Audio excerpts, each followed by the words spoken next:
इतिहास में से बहुत कम पल आते हैं जब किसी बड़ी ताकत को एक छोटी सी चिंगारी से मात खानी पड़ जाती है।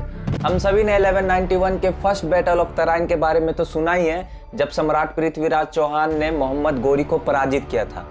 ये गोरी की सिर्फ दूसरी हार थी जो उसे झेलना पड़ा था। लेकिन क्या आपको पता है, इस घटना के ठीक 13 साल पहले मोहम्मद गोरी को अपनी जिंदगी की पहली हार मिली थी, वो भी किसी बड़े योद्धा से नहीं बल्कि मात्र 13 साल के एक बच्चे के हाथों। यह बच्चा कोई साधारण बालक नहीं था, बल्कि गुजरात के सोलंकी वंश का राजा मूलराज सेकंड था। तो आइए जानते हैं इस ऐतिहासिक घटना के बारे में जिसने गोरी को ऐसा सबक सिखाया कि उसने अपने पूरे लाइफ में कभी भी मूलराज सेकंड के खिलाफ मोर्चा खोलने की हिम्मत तक नहीं की।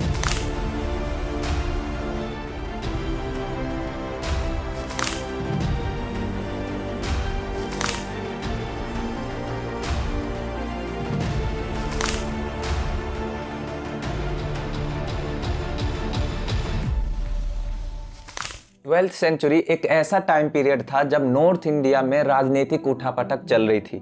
दिल्ली के चौहान वंश हो या फिर कन्नौज के गहड़वाल या फिर गुजरात के सोलंकी वंश हो, सभी के सभी इसी कोशिश में लगे रहते थे कि कौन किससे कितना ज्यादा ताकतवर है, जबकि ये सभी के सभी राजपूत वंश के थे। किसी एक राजपूत राजा का दूसरे राजपूत राजा से लड़ना कोई गलत बात नहीं थी, क्योंकि हर राजा का एक टारगेट होता था कि वो अपने साम्राज्य की सीमा को ज्यादा से ज्यादा फैलाए। पर अगर देश की सीमा से बाहर का कोई विदेशी ताकत खतरे के रूप में दस्तक देने वाला हो और उस समय भी एक दूसरे का सपोर्ट ना करना, ना केवल उस कम्युनिटी के लिए खतरनाक साबित होता है बल्कि आने वाले समय में उस देश के इतिहास को बदल देता है। ऊपर से कोई साधारण विदेशी ताकत नहीं थी, यह अफगानिस्तान का मोहम्मद गोरी था, एक ऐसा नाम जिसने भारत के इतिहास को हमेशा के लिए बदल दिया।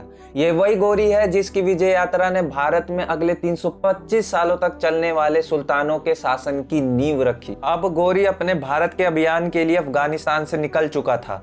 1175 में मुल्तान और उच्च और 1176 में लाहौर को जीतने के बाद उसके हौसले काफी हद तक मजबूत हो चुके थे। वो अपने हर कदम के साथ नई नई जमीनें जीतता जा रहा था।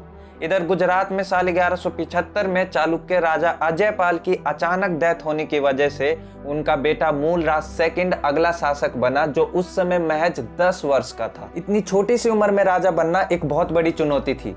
गद्दी पर इंटरनली और एक्सटर्नली दोनों तरह के खतरों का साया था, पर यह खतरा तब कम हो गया जब मूलराज सेकंड की मां नायका देवी ने गार्डियन रूलर के रूप में सत्ता संभाली। अब साम्राज्य का पूरा कंट्रोल उन्हीं के हाथों में था। इधर गोरी को यह लगा कि यही सही मौका है। एक राजा जो कि एक बच्चा है और गद्दी एक महिला संभाल रही है, ये दोनों भला कैसे उसका सामना कर सकते हैं। यही सोचते हुए वो अपनी सेना के साथ गुजरात की ओर आगे बढ़ता है। लेकिन गोरी ये नहीं जानता था कि वो एक ऐसे युद्ध की तरफ आगे बढ़ रहा है जो उसकी एम्बिशंस को पूरी तरह हिला देने वाली थी। गोरी बहुत तेजी से गुजरात की ओर आगे बढ़ा, जिसकी खबर पहले से ही रानी को मिल चुकी थी। उन्होंने गोरी से एक स्टेप आगे रहते हुए उसे राजस्थान में ही रोकने की प्लानिंग की, जिसकी एक बड़ी वजह थी राजस्थान की भीषण गर्मी। इसके बाद चालुक्यों ने अपने सम्राट मूलराज सेकंड के नेतृत्व में राजस्थान के नादुल्ला, जालोर और माउंट आबू के अपने सामंतों के साथ आगे बढ़ती गोरी की सेना को जितनी देर तक हो सके रोकने के लिए सेना जुटाई। पहले तो गोरी को इस बात का बिल्कुल अंदाजा नहीं था कि नादुल्ला में उसे कोई परेशान भी करने वाला है, पर जब उस पर अचानक हमला हुआ तो उसे और उसकी सेना को संभलने तक का मौका नहीं मिला। इस हमले में उसकी सेना को काफी बड़ा नुकसान हुआ और कैसे तैसे करके गोरी नादुल्ला के शासक को हराने में कामयाब रहता है। यह प्लानिंग का पहला स्टेज था जो सक्सेसफुल रहा। इसके बाद गोरी के सामने नादुल्ला और जालोर के साथ चालुक्यों की एक बड़ी सेना खड़ी थी। गोरी को इस बात का बिल्कुल अंदाजा नहीं था कि उसकी मुलाकात चालुक्यों के साथ यहाँ होने वाली है। भीषण गर्मी में थकी हारी गोरी की सेना फिर से एक अनएक्सपेक्टेड वॉर लड़ती है। इस युद्ध में गोरी की सेना के साथ एक तरह से नरसंहार हुआ।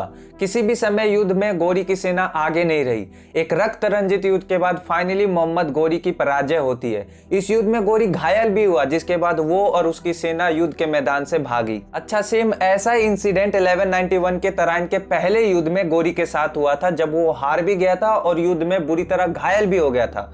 और जब वो और उसकी सेना युद्ध के मैदान से भागी तब सम्राट पृथ्वीराज चौहान ने उनका पीछा भी नहीं किया, जिसका खमियाजा अगले ही साल सम्राट को भुगतना पड़ा। पर यहाँ मामला अलग था, क्योंकि दर्रे को ऑलरेडी माउंट आबू के शासक धारावर्ष ने घेर लिया था, इसलिए जब हारी थकी गौरी की सेना वहां से गुजरने लगी तब उन पर अचानक से हमला हुआ, जिसमें गौरी की सेना को एक बहुत बड़ा नुकसान हुआ। इसके बाद जब वे नाडुल्ला पहुंचे तो उन पर उसी सेना ने हमला किया जिसे गुजरात आते वक्त गौरी ने हराया था।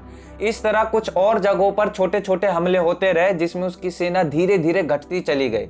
किसी तरह जान बचाते हुए गौरी फाइनली गजनी पहुंचता है। ये कोई आम पराजय नहीं थी, बल्कि गौरी को मिली एक स्टेटमेंट थी। इस युद्ध में गौरी न केवल हारा बल्कि उसकी मनोबल भी पूरी तरह से टूट चुकी थी। 1178 में हुए इस ऐतिहासिक युद्ध को बैटल ऑफ कसारदा के नाम से जाना गया।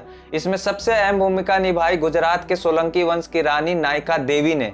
उन्होंने न केवल सेना का नेतृत्व किया बल्कि अपने अटैकिंग माइंडसेट और युद्ध की समझ से गौरी की योजनाओं को विफल भी कर दिया। इसके अलावा युद्ध में रानी नायका देवी को साथ मिला माउंट आबू के परमार शासक धारावर्ष, नाडोल के चहमान शासक केल्हाना और जालोर के कीर्तिपाल का। गौरी की यह हार इतनी निर्णायक थी कि उसने अपने पूरे जीवन काल में फिर कभी दोबारा गुजरात के खिलाफ कोई मोर्चा नहीं खोला। पर समय बदला, एक बार फिर से राजपूतों के बीच कॉन्फ्लिक्ट शुरू हुई, जिसका पूरा फायदा उठाया मोहम्मद गौरी ने।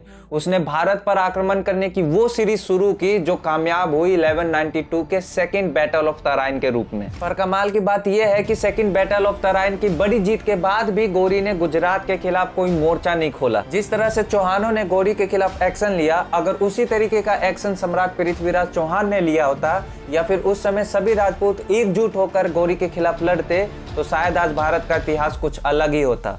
मिलते हैं अगले वीडियो में।